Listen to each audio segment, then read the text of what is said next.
Holy Spirit, and you want to know what it means, where do you start? Well, you have to start on page 1 of the Bible, where the uncreated world is depicted as this dark, chaotic place. But then above the chaos, God's Spirit is there, hovering, ready to bring about life and order and beauty. Okay, but what is God's Spirit? Yeah, so the Spirit is the way the biblical authors talk about God's personal presence. The Hebrew word is ruach.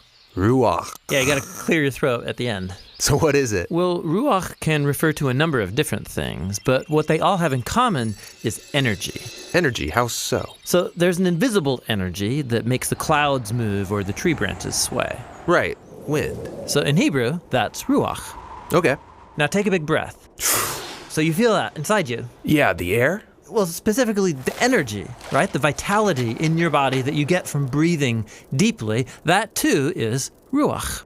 And this is the same word used in the Bible to describe God's personal presence. Just like wind and breath are invisible, God's Spirit is invisible. Wind is powerful, and so God's Spirit is powerful. And just as breath keeps us alive, so God's Spirit sustains all of life. Yeah, ruach. Now, as we continue on in the story of the Bible, we see God's Ruach giving special empowerment to people for specific tasks. The first person in the Bible this happens to is Joseph. God's Spirit enables him to understand and interpret dreams. And then it happens to this guy named Bezalel, and he's an artist. God's Spirit empowers him with wisdom and skills. He's given creative genius to make beautiful things in the tabernacle. And we also see God's Ruach empower a group of people called the prophets. They're able to see what's happening in history from God's point of view. That's exactly right. And here's the problem as the prophets saw it.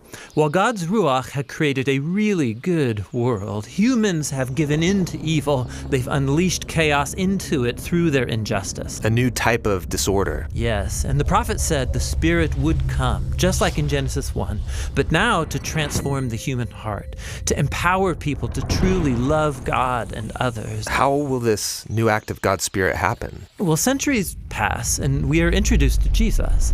And at the beginning of his mission, there's this beautiful scene where Jesus is being baptized in the waters of the Jordan River. Yeah, the sky opens up and God's Spirit comes and rests on him like a bird. This story is saying that God's Spirit is empowering Jesus to begin the new creation.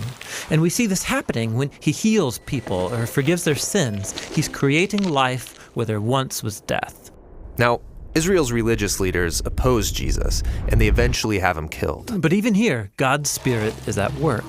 The earliest disciples of Jesus, who saw him alive from the dead, said it was God's energizing Spirit that raised Jesus. This is the beginning of new creation. Yes, and it's still going. When Jesus appeared to his closest followers, he breathed on them and said, "Receive the Holy Spirit." And soon after that, the Spirit powerfully comes on all of his disciples. So that they can become a part of this new creation and share the good news and learn how to live by the energy and influence of God's Spirit. And so, today, the Spirit is still hovering in dark places. Yes, pointing people to Jesus, transforming and empowering them so they can love God and others. And the Christian hope is that the Spirit is going to finish the job. The story of the Bible ends with a vision of a new humanity, living in a new world that's permeated with God's love and life-giving Spirit.